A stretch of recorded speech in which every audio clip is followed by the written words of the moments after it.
So now that we've heard about experiences in France and Brazil, let's now turn to our panelists, distinguished panelists, to see what has worked, not worked in their experience in their country, or in the experience in the other countries they might have experience with.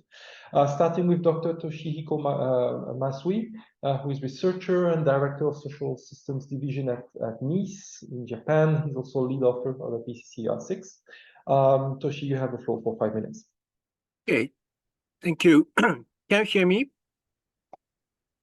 Very well. Okay, yes, okay, thank you. First of all, thank you very much for inviting me on this to this the quite important meeting. I would like to show the experiences of Japan, of AIM in Japan. Before explaining the Japan's activities, I'd like to show the why the model is important. Because the future is quite uncertain, and also we need some the dialogue with stakeholders. So the model is a kind of the quite the important tool to show the futures. But the model has, of course, the model has many advantages, but the model also has disadvantages. So we will have to utilize the appropriate model. And also, the model cannot predict the futures. It just only show the result corresponding to a set of input or actions. And at this moment, in the 10 years or 20 years ago, our role, researchers' role, is only show that quite rough sketch to reduce the GHG. But at this moment, the situation is changed. We will have to show the implementation or actions. So the role of model is gradually changing. And so in the case of Japan, the policymakers request us to the introduction of especially the renewable energies. So at this moment the share of renewable energy in Japan is quite small, but to achieve the decarbonized society, we will have to extend the renewable energy, especially solar power and wind power, as much as possible. But we will have to show how those renewable energy will have to be extended by 2050. So in order to show, in order to reply such question, so we developed the power plant model. So this model has a quite detailed time resolution, 1 hour electricity supply and demand.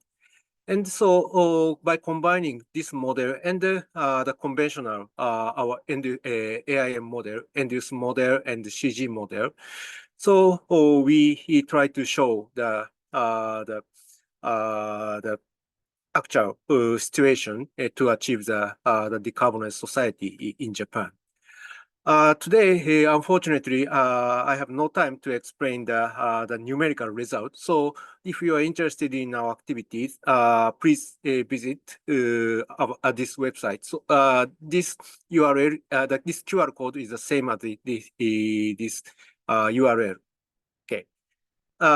Yes, that's all. Thank you very much.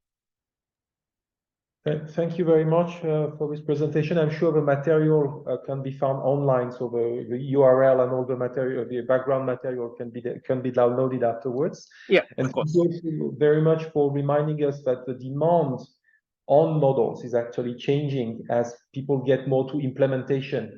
And so this is not exactly the same kind of questions that modelers and models are asked to answer. So let me now turn on to our second panelist. Bundit is Associate Professor and Head of the Research Unit in Sustainable Energy and Built Environment at Thammasat University in Thailand. And he also has extensive experience in the dialogue with policymakers around the construction of mitigation scenarios. Somdik, please, you have the floor. Thank you. Yeah, thank you, Frank. For the case of Thailand, I would like to say that our experience almost the same as Frank Christophe mentioned and Brazil. Yeah, almost exactly the same. We can repeat the slide. However, I would like to share our new experience for the case of Thailand. Yes, before COVID-19 pandemic, year 2020, we have the last chance to organize sharing view of climate change policy in Thailand, supported by IGS and Japanese Ministry of Environment. Yeah, and we have policy dialogue with the high level from the private sector, government, including local city. Yeah. As shown in this slide. And then, unfortunately, for the COVID-19 pandemic year 2020, we have to formulate long-term low emission development strategy by ourselves. However, we have experience using a model from Japanese team. This is the 4 diagram that you can find from the report of Thailand long-term low emission development strategy from UNFCCC website. You can see that we organize stakeholder workshop to find out the conclusion of long-term strategy, both mitigation and adaptation. And then the left-hand side, you can see the 4 diagram that for the government focal point that need approval from the cabinet and ministry sent to UNFCCC. We have 2 versions of long-term strategy, year 2021 and year 2022. I recommend that you should read and refer to updated version that is year 2022, that is for carbon neutrality 2050. We present methodology to the stakeholder, and stakeholder agree that we need to use MNU for technology selection for the long term, including NDC by the year 2030. And stakeholder mentioned that we also need to assess economic impact. That's why we use the CG model, that is MCGE. Of course, the same as in the case of France, due to time constraint, limitation, availability of input data.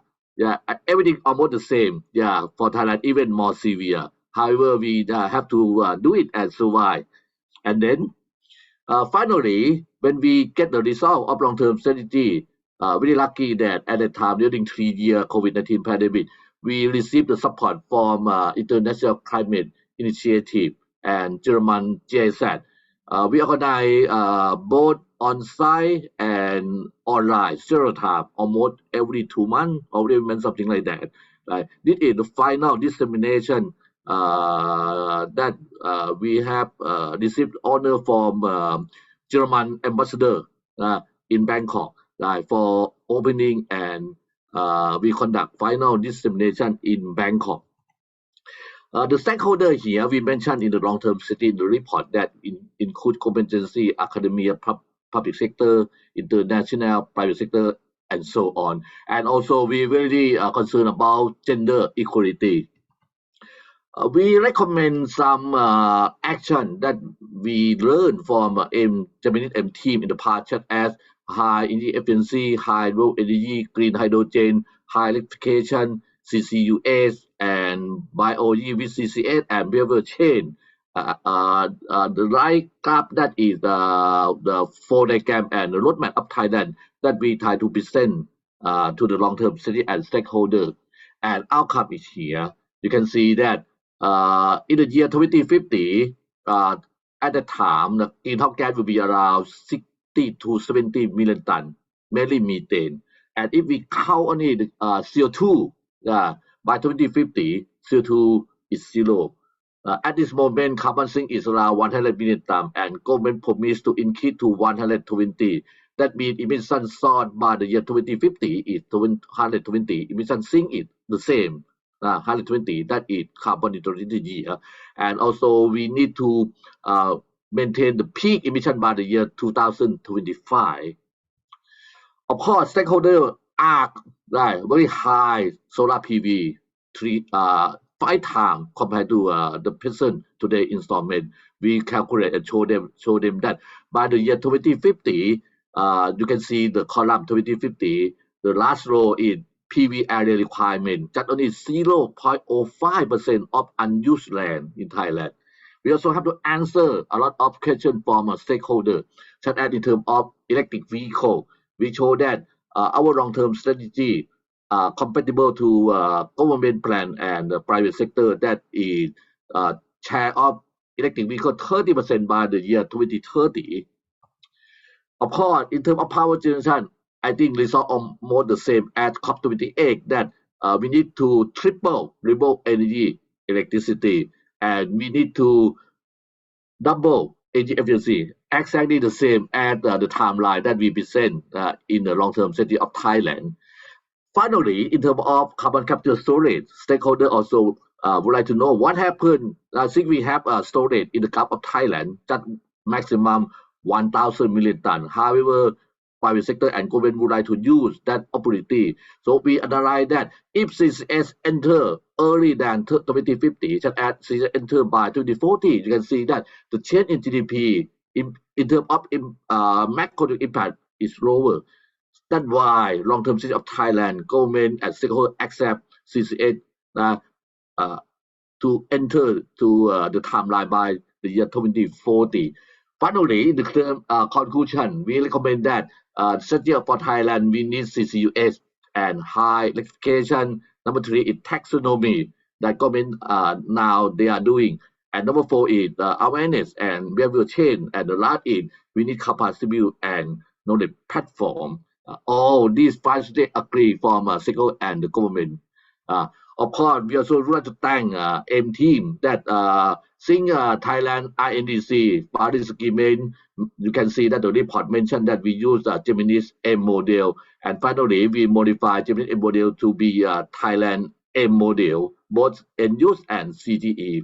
And hopefully, the last is next year, Thailand will submit the first BTR, and 2005 Thailand will submit the second NDC.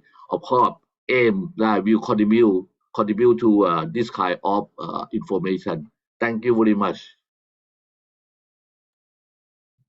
Thank you very much for this very thorough presentation. I have a lot of questions on the process and that experience.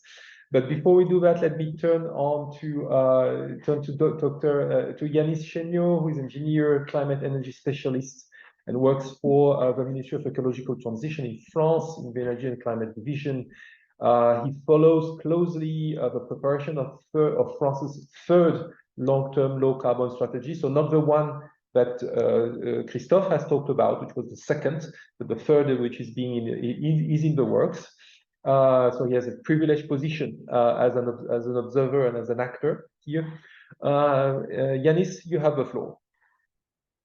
Thanks a lot, Frank, and thanks for the invitation.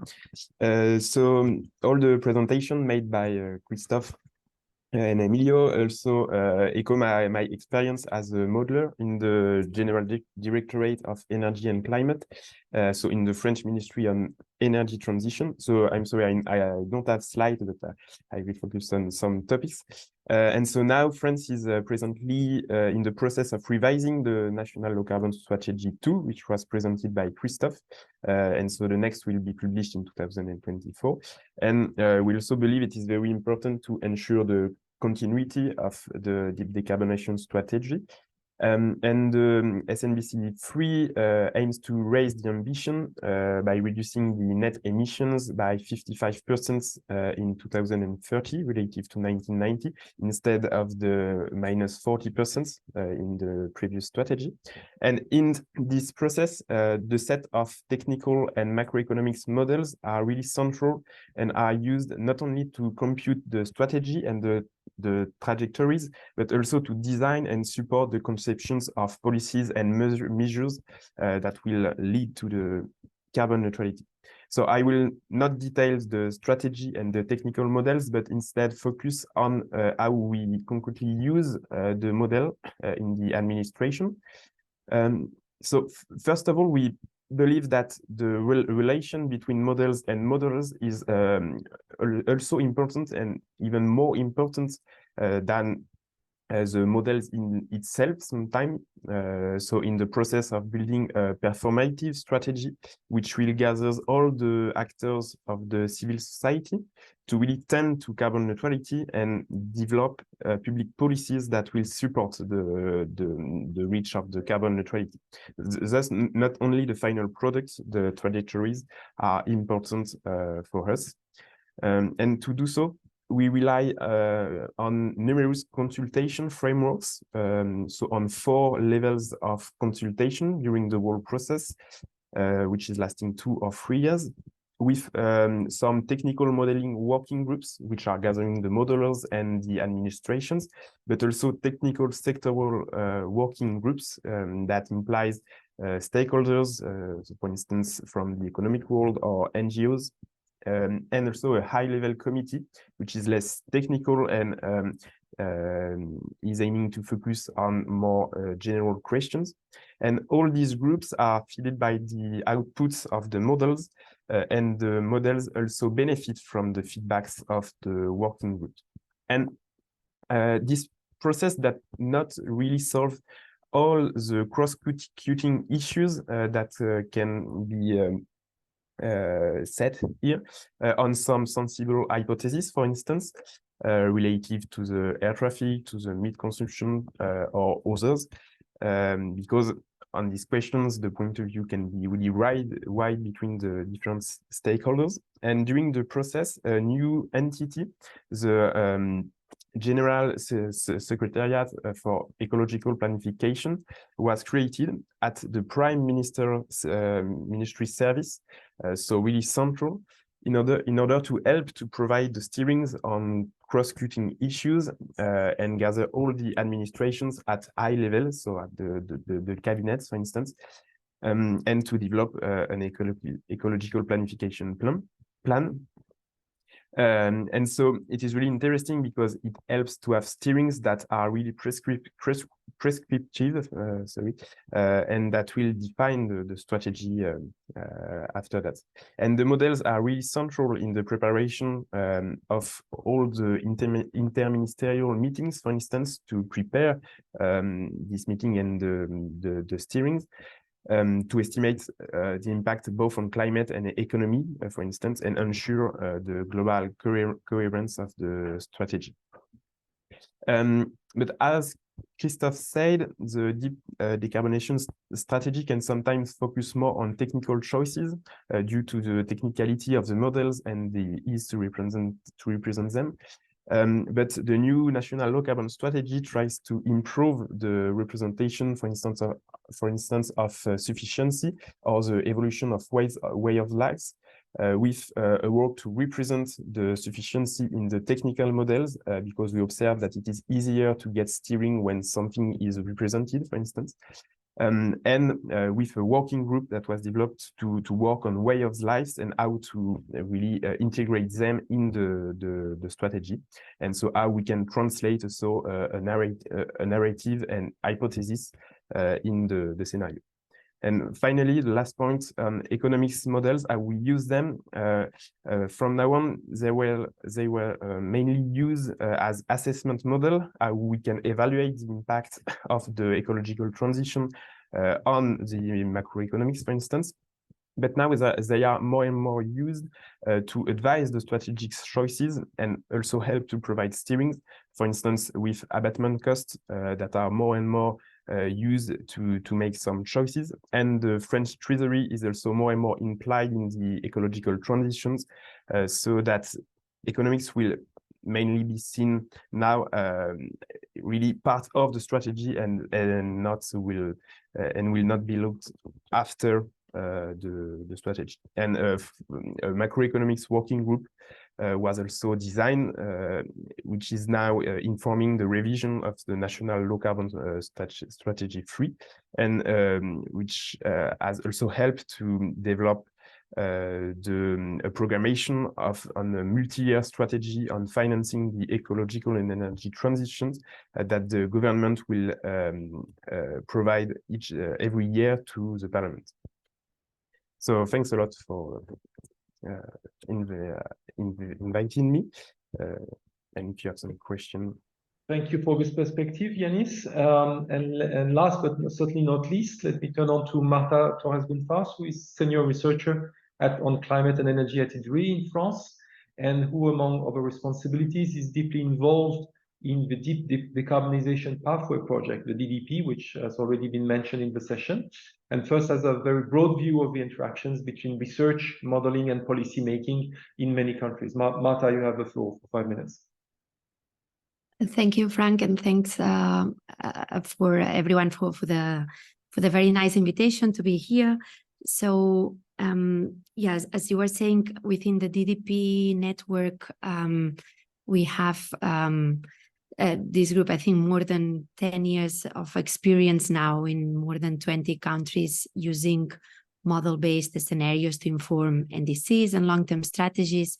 And I think that what I'm going to try is to answer to some of the things that have been raised over the presentations that where I think maybe some of the lessons learned that we're deriving from that work that maybe are useful here. And first, just to say, we've worked a lot, and actually we are developing a paper, and this is together also with Professor Emilio here on capturing this, but our stakeholder-driven approach that we've been developing as a network kind of refuses almost the term of using that consultations to stakeholders. We rather say that we see the engagement activities with the stakeholder as an integral part of the analysis. So we really combine analysis and engagement to facilitate the decision making, and we try to see how to make that link and that combination as optimal as possible to inform a specific policy objective. And that includes, other than, of course, identifying first like the most important policy choice or policy idea that needs to be discussed, but basically together with defining a process that together with the stakeholders, you're going to be discussing what is the scenario design for your analytical work, what's the type of analytical approach, including the set of models. Of course, usually, well, once you have a team, you have already a model that you can use, but still to which extent you will try to combine with others, which role that model is going to have in addition to other complementary analyses that can take place, which focus, which deep dives you may have or not. What choice of stakeholders, which techniques, how to organize then the stakeholders according to sectors, different high level versus more technical level, etc., etc. So this is basically what we call process design, and builds on an original method that was developed from colleagues in South Africa already before the INDC. So the first comment I wanted to share is when we say informing NDC and LTS, I know that there will be some teams that have the opportunity to do that within the official process, the process that is being designed by the government. Others will not. And maybe what I wanted to share from our experience is that either one way or the other works, and it's possible to really bring evidence that will be very relevant and used by decision makers. And that many often, depending on how you organize your process, you will see that actually it is being merged within the official. I wanted to share before even the first, when we were developing the INDC before the Paris Agreement in 5 Latin American countries, including Brazil, led by Professor Emilio, we started to inform what could be the INDC without any mandate from the government to do that. At the end, once it was completed, actually the government came and almost endorsed this, because said, well, there were so many stakeholders that agree on what could be done, what could not be done, that almost took it, and made that process a bit more legitimate, even if it started without an official government process, to inform that INDC. So there is a bridge there. Multiple scenarios we've seen, super important, but what we've also faced the challenge that for many governments, it is difficult to provide a good framework to compare the different scenarios, especially if there are different research groups engaged. So anything that can be done from the research side, that we can come already with a framework on how we're gonna compare those scenarios and structure a conversation across different scenarios, that is very important. And to that, for us, was very important that being able to work with the storylines, not just with the numbers that the models would provide, but with the storylines, because that's where it's easier to almost bridge the differences according the differences of different modeling frameworks.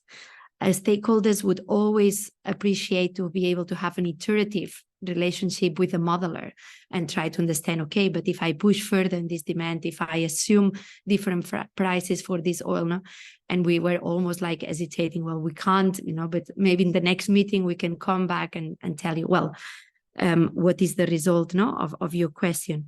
I think here what we've I think gained is that if you cannot have this very iterative or live kind of dynamic process within sessions, having a very clear process design so that stakeholders know which type of answers you will be answering when, and even developing platforms in parallel. I think Professor Millie also had developed one where stakeholders could ask questions between meetings or could have access to the information to be able to play. That was much appreciated. We also did a research piece with the development, with Inter-American Development Bank, where we actually interviewed more than 100 stakeholders that had been part of the development of the NDC and the long-term strategy, to ask them how valuable it was for them to interact with modelers and with all these scenarios while deciding on the NDC. And to our surprise, I mean, we hoped almost also, and we had the evidence that those processes were useful, but all the stakeholders, everyone that had been involved over more than 1 year through these processes, recognized that it was extremely valuable for them to be part of that process. But what they highlighted the most was that they were able to understand better the complexity of going to net zero. They also were very critical in the sense that it's not always easy for stakeholders to understand then, so what's next? What can I do? What are the specific changes that are expected from each of the constituencies, from each of the actors? And also that they saw this connection with maybe more productive development strategies, understanding how it links with industrial policy, with economic policy, and that's where stakeholders find that would be most useful, so that almost the insights from those modeling exercise can be more mainstreamed. And I think here also the comments made about the importance of the demand are very important, because that's where many of those links come. And just maybe two quick okay. That also, I think it is very important to understand that the context, if we're doing scenarios to inform a target, it's very difficult, and it's very different than if we are doing those scenarios also to inform specific policies. And of course, it's very linked, and more we're seeing that informing target has to do with understanding what, as a country, we have been able to implement, and where we have been, stuck or locked, and what is kind of the, if you want, the emissions outcome of all the policies that we have in place.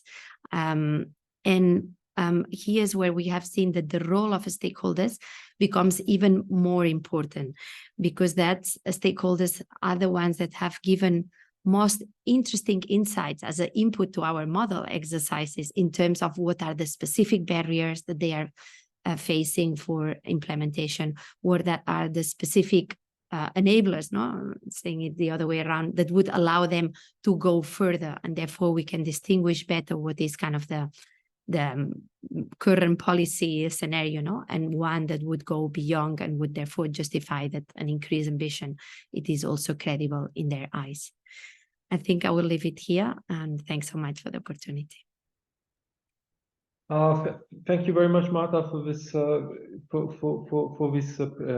discussion, which was in fact and comment on the previous presentations, and also the summary of some of the experience of what you've seen. I see that we're running, unfortunately, out of time, so I won't be able to pass the mic again to our panelists and presenters. But clearly, there's I would like to thank, first of all for sharing the experience. And I think there's as you mentioned, Marta, in the end, I really think there's more work to be done on how best to organize the dialogue between modelers, models, policymakers, and stakeholders, and you highlighted their importance. As we move forward, some mistakes have been made. There are less, and some good practices exist around, and I think it is quite important to identify them. So I hope that the conversation can continue, even if this is not within the timing of this session. So thank you all, and I yield back to the organizers. Good evening, good morning, good afternoon to everybody here in this session. I'm really happy to chair the session number 4 of our annual LCS-RNet meeting. And the topic of the session is role of science for sustainability. I think that's a very important topic. However, we only have 1 hour time with many good participants in this session. My name is Stefan Lechtenböhmer, and I'm part of the steering group, as most of you know, and Chair of Sustainable Technology Design at Kassel Institute for Sustainability, Kassel University. We will hear 2 introducing brief presentations, one by Joyashri Roy and one by Richard Hanna. And after that, we will have a discussion with a couple of members of the LCS-RNet steering group. I hope we will have time enough for everybody remaining. So we start now with Joyashri. Professor Joyashri Roy from Asian Institute of Technology is founder and director of South and Southeast Asia Multidisciplinary Applied Research Network on Transforming Societies of the Global South. Very long title, but also a very interesting program, I would say. And also Joy has been CLA of different IPCC chapters and has been collaborated with the LCS-RNet already for a long time. So I'm really very much looking forward to hearing you and your presentation. The floor is yours. Please, Joy.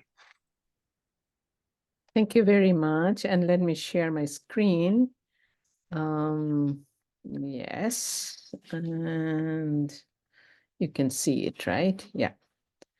So basically what I want to share with you all is that, you know, when we talk of the sustainability transitions or sustainability challenges, we need to understand that it's just not one challenge. It's just not the climate change challenge, but there are multiple challenges within which we really need to talk about the sustainable development.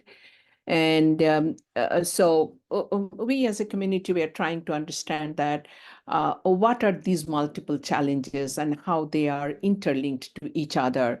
So I'm not going in explaining that how they are interlinked, but I'm just saying that from a different expert consultation and all, we came up with the fact that we can identify that climate change, biodiversity loss, inequity in consumption, food and water crisis, and political crisis and financial crisis are somehow feeding each other and creating a vicious circle, and which needs to be addressed as a whole. But how to focus, that will be a different question. But then as a whole, we need to see how all these issues are addressed when we are talking about the sustainable development. Otherwise, it will be difficult to come out of the multiple challenges and multiple crises which we are facing now for many years. So in IPCC report of 2022, and also in 2023, the synthesis report, we showed that there is a huge inequity in consumption, and 1%, top 1% consume 15%, the top 1% consumption lead to 15% emission, and bottom 90% contributes only 48% to the emission. And in the middle, there are rest 10% who contribute 37%. So if we really want to tilt the balance towards sustainable development in future, we need different social actors to create a social trust, and so that the collective action can tilt the balance towards sustainability. But let's understand that inequity is not only in consumption. If we look at the regional scale, then we will see that if we consider the historical and the cumulative emission, then this is also from the synthesis report in IPCC, where we are showing that, say, for example, Southern Asia, Africa are contributing very little, even historically very little. And if we look at the burden they have to bear now because of the need for sustainable development towards with low carbon future, then it seems that regionally, these are the regions, these red bar parts are for the Asia, which are showing that how much the stranded asset in terms of fossil fuel is there in Asia. So a real energy sustainable transition will have implication for the Asian economies quite a bit while going forward in these decades. So this is something which is important, that, as I said, it's not only the income groupers consumption level inequity, regional inequity in the emission, that also matters. So what I'm trying to say is that consumption-led emission is coming out as one major, one major barrier in the whole nexus of multiple crises. So we cannot forget this while we are trying to solve the problem of sustainability. And what we need to also understand from the IPCC report, this came out very clear, that whether we go for very uncertain technologies, I had been hearing in the last session also that there are a lot of commitment for the carbon dioxide removal through different technological options, but that leads to huge uncertainty and cost burden on the future generation.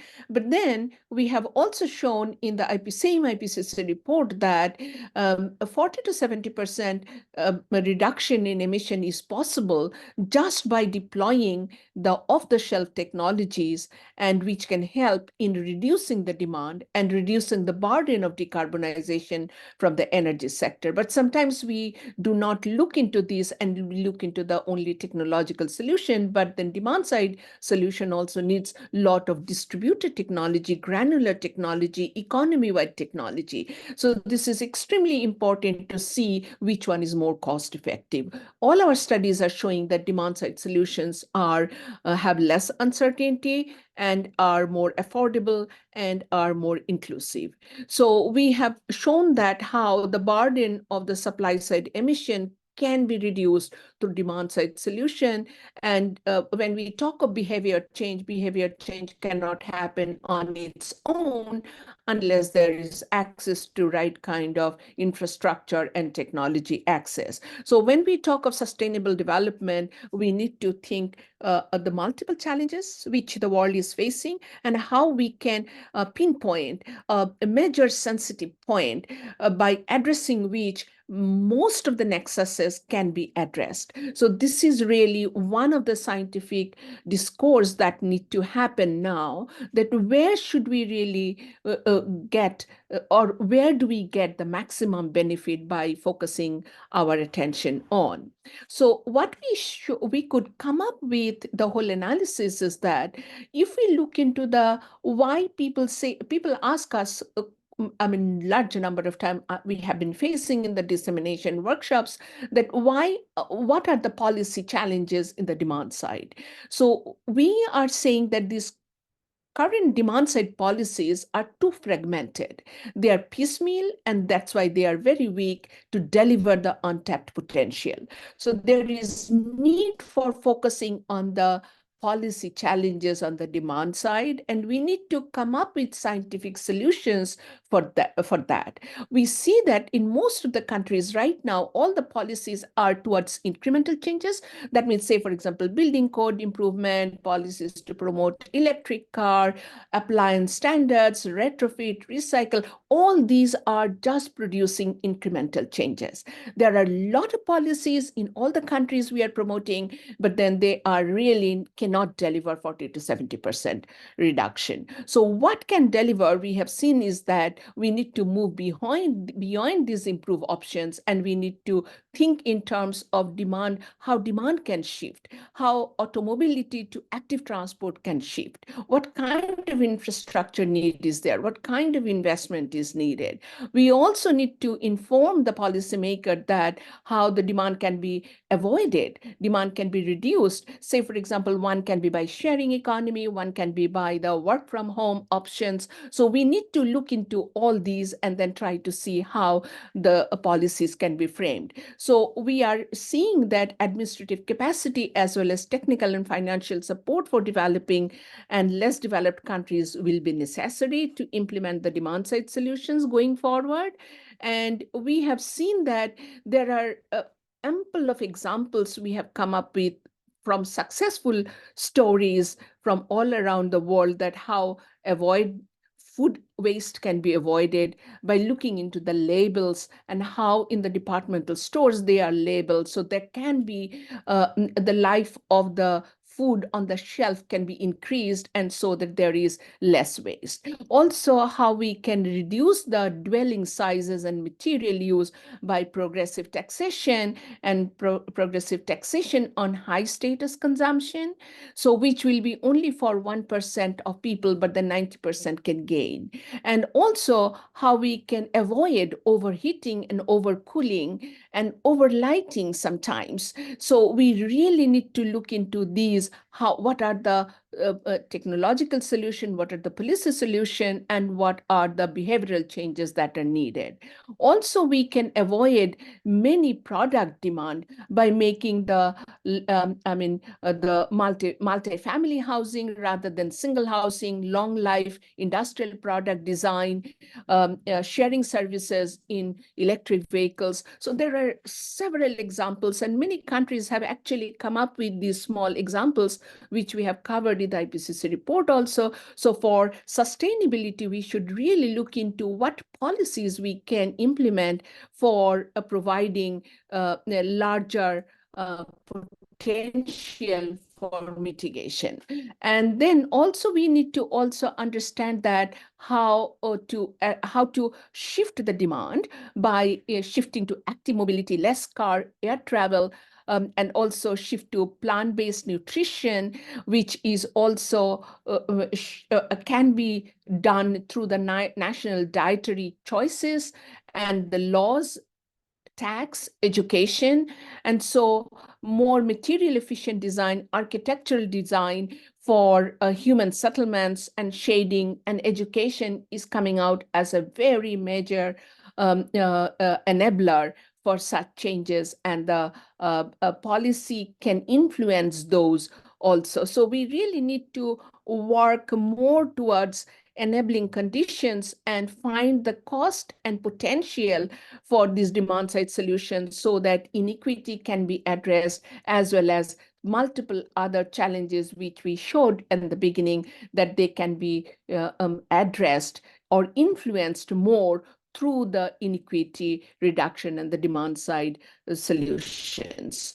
I'm just showing one example how the perverse policy leads to, say, if this is for India, we have seen that the nitrous oxide increase in agricultural practices in India is happening only whenever there is a price change of the fertilizer. And that leads to perverse combination of the all the NPK in the fertilizer and the nitrogen release in the atmosphere is increasing while methane emission is decreasing in India. So this is very much related to the policy changes and exactly the years where policy changes happen. Also, another thing we showed in the IPCC report that if we look into the nutrition delivery, then also we see that there is so much of water use, which means also energy use. But at the nutrition final delivery at the end user level, there is only what percentage of water and energy is needed. So means that our service delivery model can change and for delivering the sustainability goal. So now the question really comes, are we managing our progress holistically? The answer is no, definitely, because we are only using the GDP as a measure of progress, but there are ample of studies in Global Energy Assessment of 2012 also we showed that actually the social welfare and the GDP diverges after a level of income level is reached. So GDP is not a good measure of well-being or human progress.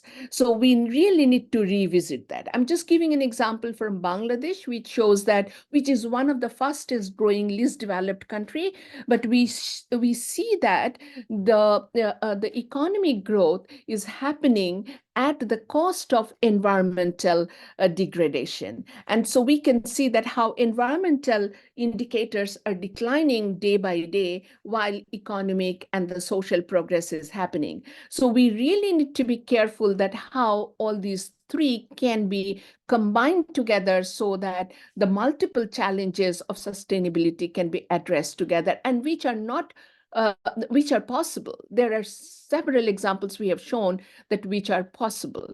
So I'm just showing one other example that what we published in 2022 is that if we take the 9 indicators of well-being, which you can see from here, happiness, prosperity, Gini coefficient, access to electricity, and all these, then we show that if we see how much energy is actually needed to reach the reach all these indicators, and beyond which the energy use does not help in facilitating the well-being indicators shown here.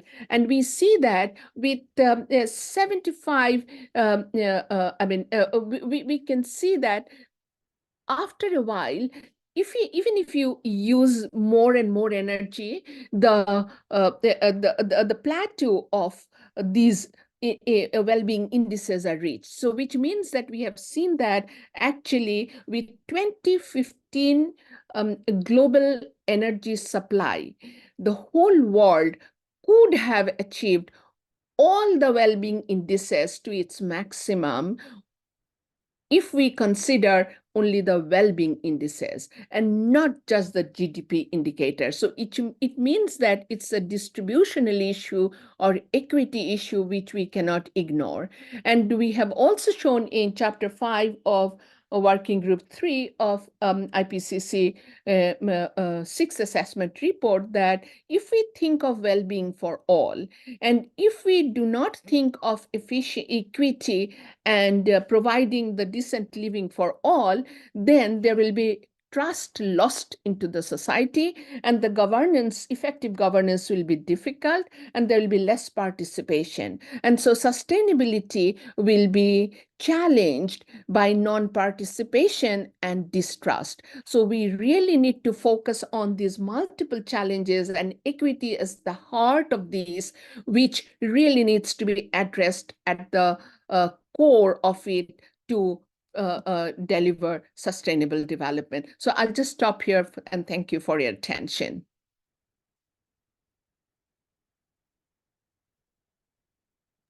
Thank you, Jayashri, for this great and condensed presentation of very important trends and very important insights. That's what it really is about, the well-being of the people. I think we just move directly from this presentation to our next presentation, which is by Richard Hanna, Professor Richard Hanna, Faculty of Natural Sciences, Center for Environmental Policy, Imperial College London. Richard works on systematic evidence, and he will present us some results from his work there. Richard, please, the floor is yours. Thank you. Okay, so yeah, so I'm going to present on a, so this is a bit of a contrast, but it's a national perspective on conducting systematic reviews to inform energy policy and climate mitigation policy in the UK. And so I'm actually going to present about carrying out systematic reviews for the UK Energy Research Centre in the team that I'm part of. So the team's called Technology and Policy Assessment. We do systematic evidence reviews on contentious energy policy issues, and I'll explain how we select topics for that. So this is a more methodological presentation, also about gaining policy impacts from carrying out evidence reviews. I'll give a project impact example on a recent project I've led on green job creation. And then I'll talk about sort of more recent developments in the field of systematic reviews, such as standardization of quality metrics, trade-offs, and a potential role of automation, AI, and machine learning, and what this means in terms of relationships with policymakers. And I'll conclude. So if I assume Rob will have already Rob Gross will have already introduced the UK Energy Research Centre, but if you're not aware, this is a partnership between 20 universities and institutions in the UK, carries out world-class research into energy system decarbonisation, achievement of net zero. So the Technology and Policy Assessment team has been part of UKERC since the centre was established in 2004. And the primary objective of this function is to provide systematic evidence reviews, to provide clear, current and accessible analysis for policymakers on specific topics. And this may be supported by wider stakeholder or expert engagement. More recently, there's been a focus in our team on shorter projects, particularly on more rapid evidence assessment techniques, so more rapid versions of systematic reviews. But the methodology sort of systematic evidence reviews itself has been well established in other disciplines such as medical sciences, healthcare or education, but it's less well developed in energy and climate mitigation policy. Having said that, there is a sort of growing momentum around the use of systematic reviews and rapid evidence assessments in energy policy. Now, our team, Technology and Policy Assessment team, we carry out periodic consultations with different stakeholders in the UK, which could be, say, government, industry, and non-governmental organisations, and we do that in order to ascertain demand for new research topics. We then base that to actually select which research topics we're going to pursue. Having done that, we also identify relevant policymakers for a particular project topic. So those could be, say, policymakers in national government, such as the Department for Energy Security and Net Zero, or Climate Change Committee, or HM Treasury in the UK. And we look to build strong relationships with those policymakers, and really to sort of basically work closely together on defining the scope of a given project with policymakers, so that we can ensure that the projects are actually meeting their needs. And then based on policy needs, we'll also choose the most appropriate type of review. So the sort of basic premise of systematic reviews is they're intended to be advantageous over, say, non-systematic, basic sort of narrative literature reviews. But then systematic reviews, they can range widely in timescale from, say, a quick scoping review, which can maybe be 1 to 2 months, to full systematic reviews, which can be, say, around a year or more. And you can get reviews of reviews and multi-arm systematic reviews with lots of different sub-research questions. But there has been particular policymaker interest in recent years in rapid evidence assessments, which try to maintain much of the rigor of fuller systematic reviews by constraining to a more sort of narrow research question, or perhaps by using narrower inclusion criteria for the number of documents that are included in the review. So those rapid evidence assessments can take up to around 6 months as opposed to a year, so they're more attractive to policymakers. So I'll give a project example on, so this is a project I led from 2020, and I'll show a timeline on the next slide. But sort of briefly, the purpose of this was to look at how many jobs can be created by policy support for investment in low carbon energy, renewables, and energy efficiency compared to supporting fossil fuel incumbents. So this did include research sub-questions on sort of quantity of job creation in renewables compared to fossil fuels or nuclear.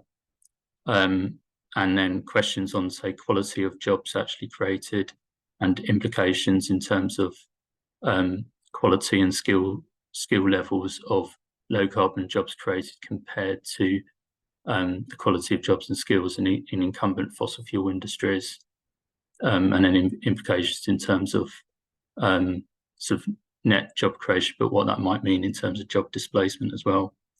And the review also looked at metrics and evidence on low carbon job creation at local and regional levels, and how a sort of regional variation, even though you might have, say, net job creation at a national level, that might mask job losses at regional and local levels.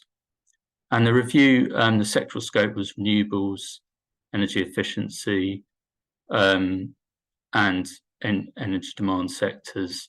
Although the geographic scope was international, largely due to sort of language constraints, this was biased towards evidence available in English.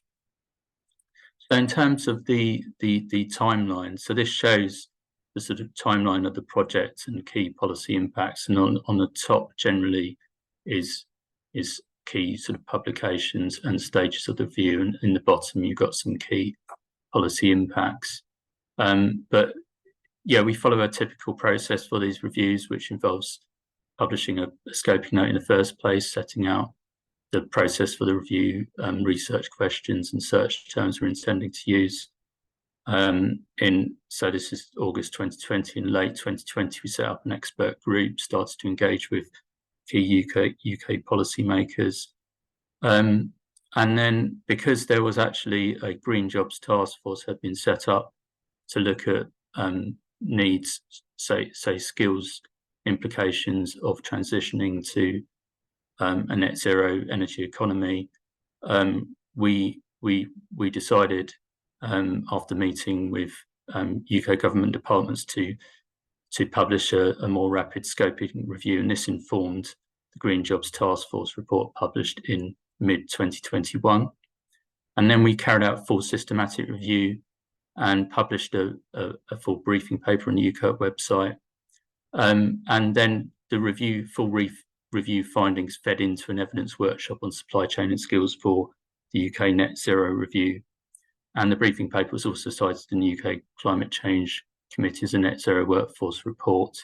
And then eventually we have sort of published this in a peer-reviewed journal, Sustainability Science. So I'll talk about briefly two recent developments on standardization and AI, but on standardization. So in the Green Jobs Review, we adopted, as shown in the figures, kind of Prisma template for systematic review reporting. So this shows inclusion and exclusion criteria governing which documents were actually eventually included in the review. And this is typically based on relevance to the research questions. But the next stage is to assess the quality of evidence. So disciplines with established use of systematic review, such as the medical sciences, have more of a standardized framework and standardized quality assessment scales. So there's sort of famously in this field, the Cochrane framework for quality assessment. But in the area of energy and climate policy, metrics for assessing quality are much less established. And so if you look at some examples of reviews, in energy policy, they tend to just limit included studies to peer-reviewed journals sometimes, but that introduces bias because it excludes grey literature and the most recent evidence. So there needs to be a way of assigning quality levels even to grey literature. But this is an example of a quality scale that has been used for evidence reviews that have been carried out for the UK Energy Business and Energy Department in 2016-2017. So generally, you can use a point scoring system, which is based around the sort of internal consistency of each document around whether, for example, research questions were clearly justified, was funding clearly acknowledged, has the document been peer reviewed, have methods been, where the method's suitable for the aims, do the conclusions match the data? So that can be sort of a reasonable way of assessing the quality of each document, but usually you want at least 2 different people independently assessing the quality of each document to ensure greater validity. And then the final development I was going to talk about briefly about is the sort of rise of large language models and generative AI tools such as ChatGPT, and what these actually mean for systematic reviews. This itself could be a whole presentation, but briefly, beyond ChatGPT, there's Cite.ai, which in which you can actually generate quantitative metrics on citations, but you can also ask a chat assistant questions and it will give you information with link to references as well. And then there's Claude.ai, where you can actually upload different documents and it attempts to summarize those, although the capacity is quite limited to, I think, 10 megabytes for 5 total documents. But anyway, these tools, they show some promise and may have a role, I think, in the future to speed up and automate evidence gathering and synthesis activities. But at the moment, they remain somewhat rudimentary, and studies which have looked at these have found that they're still subject to biases such as English language bias and hallucinations, such as inventing references that don't exist. So they need significant development for reliable use in evidence reviews, but certainly they can be a complementary tool in the early stages of scoping literature.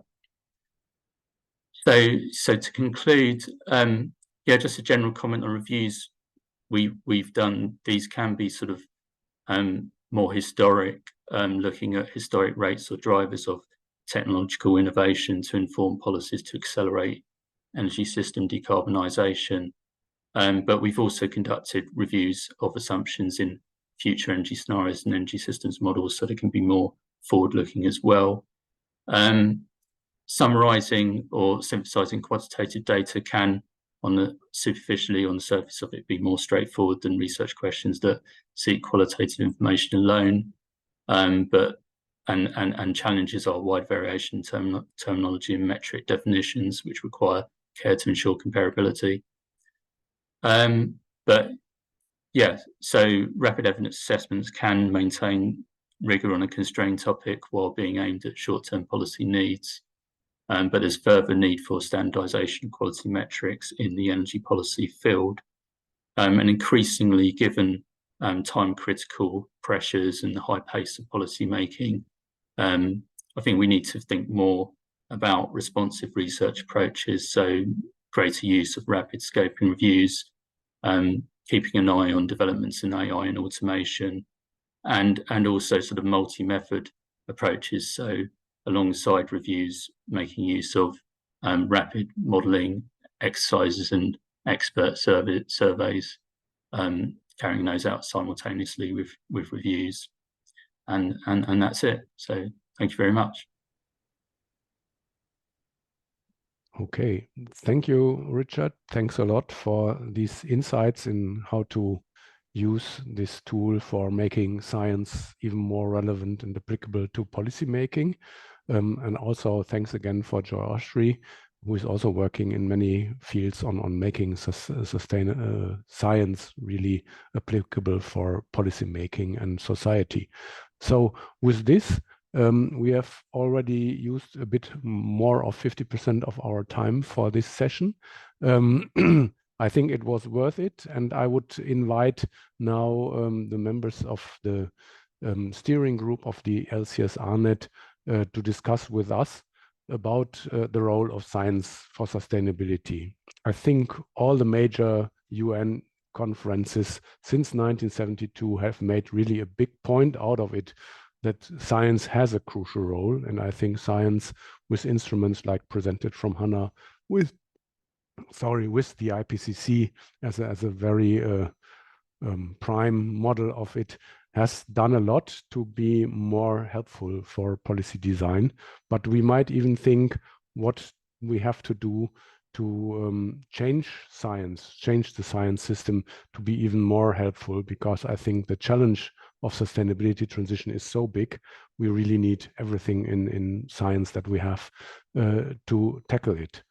So we have now here in the panel, if I'm right, Mikiko Kainuma from IGES. You all have seen her already. Sergio Lamotta from Enea, Italy.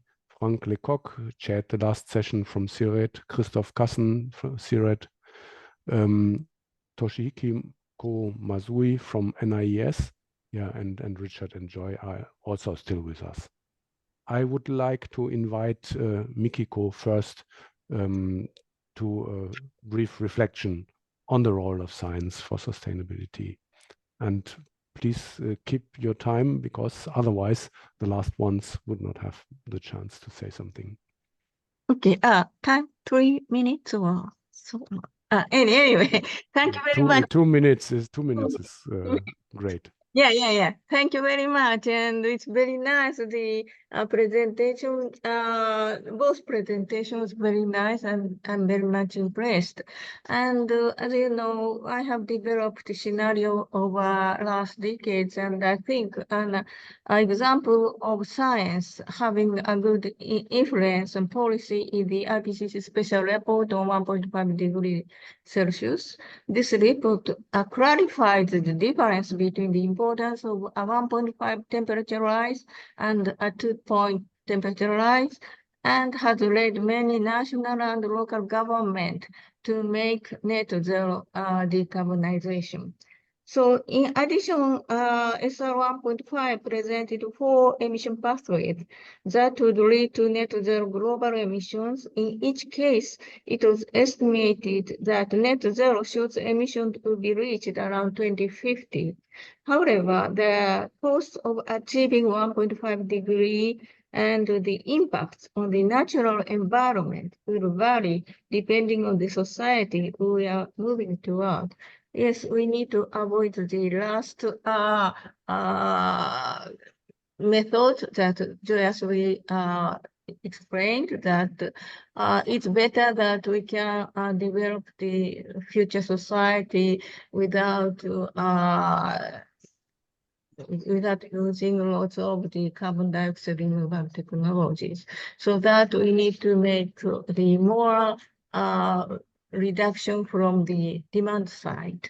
So, but we can present scenario, but to implement the scenario or actually implement ours and also stakeholders, citizens, government, and business person, and so on.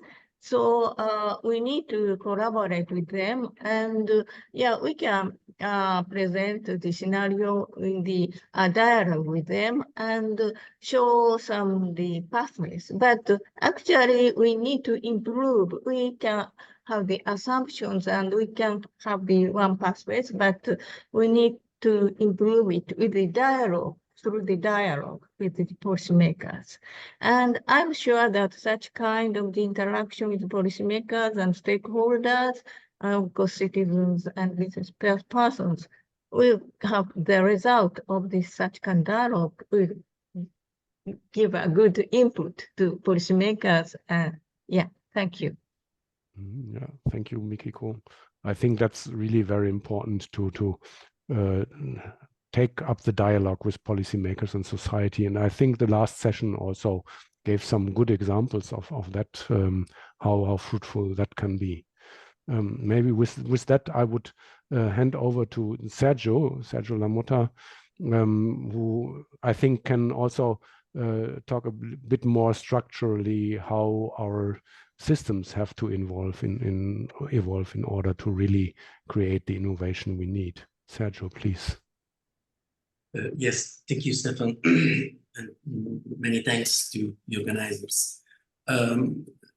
First of all, despite the big role that science has in achieving sustainable development, I just tried to number how many times the word science appears in the Paris Agreement. It seems strange, but it appears just 4 times in the overall 27 pages of the Paris Agreement. And furthermore, the word research appears 2 times. And the word innovation appears just 1 time. So it seems astonishing, but perhaps it's not an issue of quantitative quantification, but is also an issue of quality of in where the word appears. For example, the word innovation appears in Article 10 of the Paris Agreement in comma 5, in which we read that accelerating, encouraging, and enabling innovation is critical for an effective long-term response to climate change and promoting economic growth and sustainable development. Such efforts should be as appropriate, supported, and included by the technology mechanism. So the technology mechanism is done by the Technology Executive Committee, in which I am a member. And so there is a direct, so to say, mandate comes from this particular comma of Article 5. And following this mandate, we, as a Technology Executive Committee, produced a report whose title is Good Practices and Lessons Learned on the setup and implementation of national system for innovation. We explored 6 case studies. The first is regards India, specifically the Indian Bureau of Energy Efficiency. The second is Kenya Climate Innovation Center. Haiti Disaster Risk Reduction Strategy. Brazil Bioethanol Transport Fuel Activities. Indonesia, Jakarta, Indonesia Urban Flood Management Activities. And Denmark Wind Energy Sector.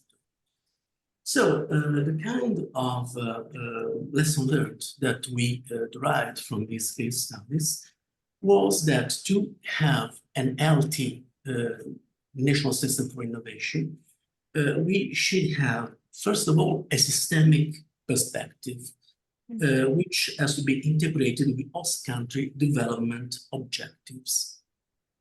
Second, it is better to have a tailored approach to bridging the sector and innovation phase specific gaps.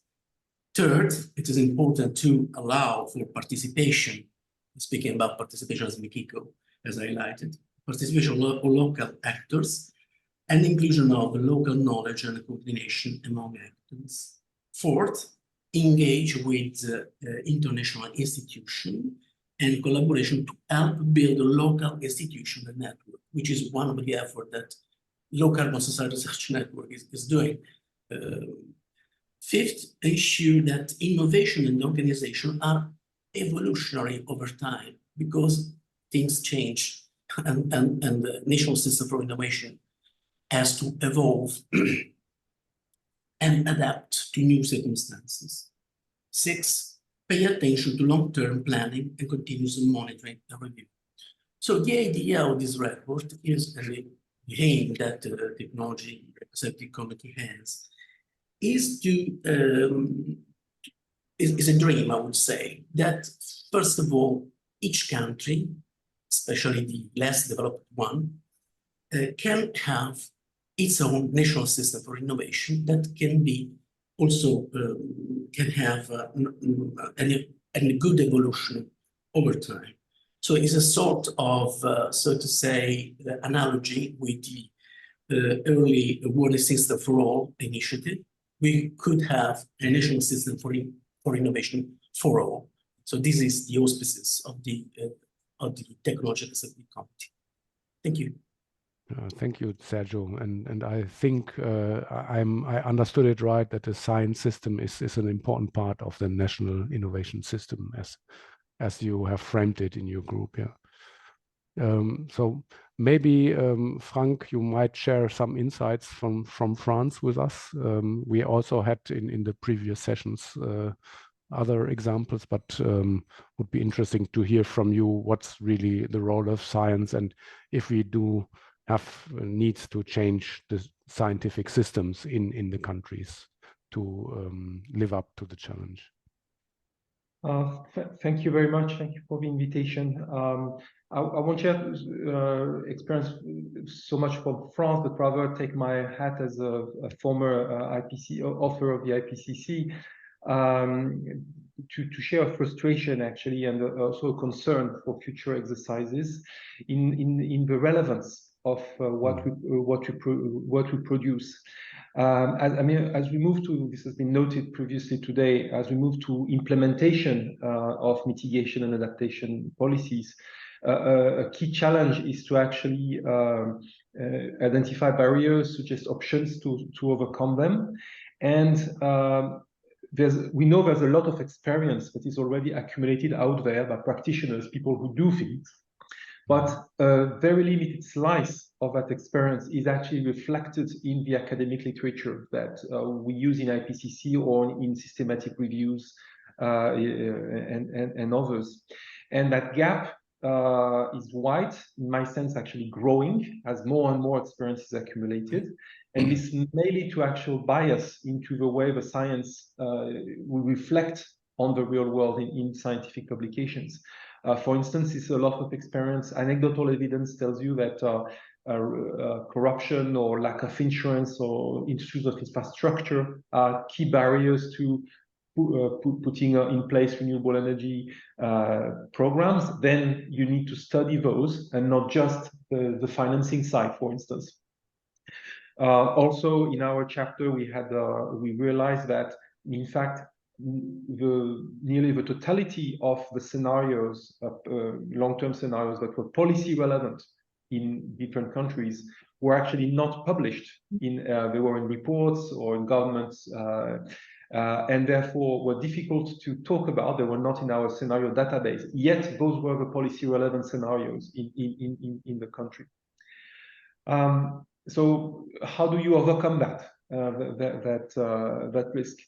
One element, of course, might be to rely more on grey literature, but the difficulty is that there's already such a large peer-reviewed literature, and it's growing exponentially, that it's difficult to add more. On top of that, as was noted by Richard previously, it's not easy to you have to assess its quality, and that's not easy. You can't expect practitioners to publish; they don't have the incentives, not necessarily the know-how to do so. So that's not you could dream of it, but that's not going to happen. And so you have to find second best options. Maybe one way is to try for scientists to team up with practitioners and try and co-publish, at least on a material that, at least for the existing experience, to be reflected into the literature. Not easy to set up, but this is a suggestion actually from Diana Ugevortsats. This is not my idea. As one way forward. Systematic reviews with tools, with automatic tools, as Richard was alluding to at the end of his presentation, might also be another way. But I think in any case, there's really an issue in the science policy dialogue to capture more of that experience. Otherwise, we risk becoming at least less and less relevant in our assessments. And the final note is, I think that the LCS network in that context has some role to play because it is an international network. It is able to produce cross-country comparisons of, say, what works, what does not, what are the barriers for, I don't know, building retrofit or whatever sector we choose to work on.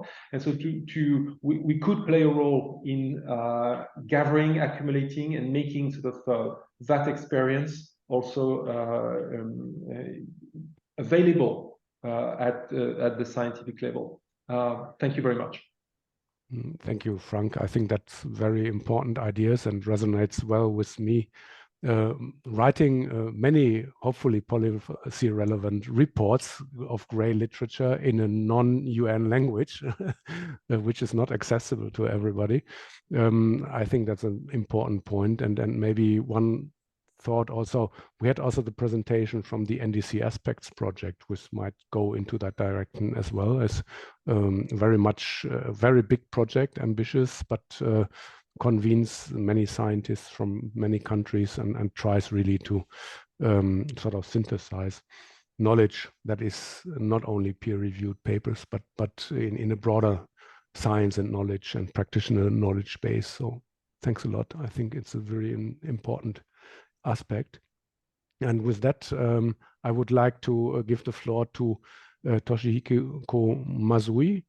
Toshihiko, you are working in Japan, also a country which uses a language that not everybody can understand on the world. Okay. Thank you very much. So I'd like to use the one slide.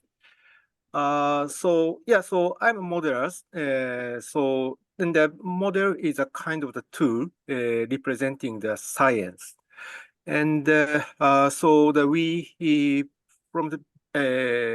provide the necessary or useful the input result based on the model to the stakeholders.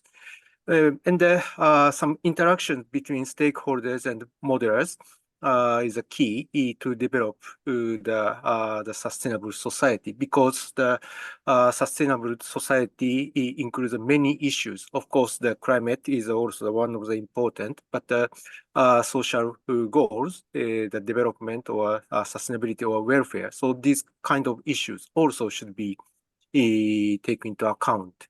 So anyway, the many issues the stakeholders considered, and they will have to decide the one decision. So the role of model becomes quite important, bigger, and of course the stakeholders also should understand the model properly. So the good interaction between stakeholders and the scientists or researchers can help the more sophisticated policies or actions, and to achieve the sustainable society. So such the knowledge transfer based on the science or model is quite important, and for that the stakeholders will have to run the model properly. So through this the good relationship, I think that we can achieve the sustainable society. Okay, that's all. Thank you. Okay, thank you, Toshihiko. I think that's really also an important point that both science and policy making can improve by a better understanding and collaboration. We have some 5 minutes left, and I would like to give the floor to our two introducing speakers. Maybe we start this time with Richard and then with Joyashri, and maybe you can also give us your reflections on the discussion and what you think is the key important thing on how to make science more impactful in the transition to sustainability. Yeah, so I mean, I think in certainly in terms of our experience in UKirk, I think building strong relationships with policymakers is very important to actually understand sort of demands for evidence, but actually to gain sort of policymaker interest in scientific research or in energy policy research. I think also building on what Frank was saying with respect to, certainly difficulties with the time lag of sort of obtaining evidence on what works and obtaining up-to-date evidence on what practitioners are doing. And there is this issue that, yes, certainly with systematic reviews, it becomes necessary to look at grey literature, and you can sort of determine things about the quality of different grey literature by looking at sort of internal consistency or the extent to which the methodology is clearly set out, the assumptions behind it. You could also, speak to the authors, and potentially that could be a route to co-publishing and then producing something which is more peer-reviewed. In my own experience, I think something that can be set up relatively quickly is expert practitioner surveys, actually, which can be sent out, simultaneously to a lot of experts and practitioners at once. Could be a complementary method for reviews. I mean, obviously, in some countries you'll need to go through ethics approval to get that, but that's probably a bit quicker than some social research methods. I'll stop there. Mm-hmm. Yeah, thank you for some very good constructive proposals to tap better into the sort of experts and non-scientific knowledge. Yeah. Ashri. If I want to tell you, then what I would suggest is that let me share with you some of the experiences from talking to the policymakers and what I'm finding the gaps and the discussions, right? So the first thing is that, say, for example, just to give an example, an encouraging positive thing first, right? So I was talking to the OECD ambassadors meeting, and I was supposed to talk to them that how the demand side policies can be framed and what they are doing and where there is a gap in the action. So what scientists are saying and what we are seeing the policies, how can we come up with a identification of the gaps? And I would say this was really encouraging because they could at the end see that, in which domain their policies are till date. So they have not expanded a lot. They are still into as I said in my slide also, that they are only in the improve options, and they have not really gone to shifting the behavior or all the investment or the policies which can shift the behavior or which can help in avoiding the emissions. So they could see the gaps. And then they were asking, there was a lawyer in the whole system. And then they were asking, so what should be the laws that the national states can implement? So basically, I think in scientific discourse, we need some of the the scientific domains which we have so far ignored, or in our discourse, they have still remained marginalized. So we need, say, legal practitioners and the social science participation more. The second thing I would just say is that, say, for example, when we talk of innovation and the role in development, for the least developed countries, where we did a very recent study where we can see that they can actually jump the innovation chain because they are not going to be the innovation leaders. But if they are the followers, then how should the innovation scale up or accelerate in these countries? There are ample of literature existing already which says how you can leapfrog these, but we do not model these in our models which we are using in the policy relevant recommendation development. So I think the modeling is which is trying to inform or influence the policy is lagging behind the bottom-up literature which is developing scientifically. So there is a disconnect. And unless we are able to connect them, I don't think it is a matter of integration and everything should be coming from one kind of model. There should be multiple efforts. And then we need to see that what are these conclusions coming up? And can we come up with some kind of conclusions which are leading us to more confidence? I think that is really important. And I don't know if we might be exceeding the time. Just 1 minute I want to say is that, the intermodal comparison exercise, it needs to be done more extensively and more inclusive way and more transparent way. And that is something extremely important, and I don't think we give enough time for that. So that effort needs to be consistently developing. How do we do the intermodal comparison?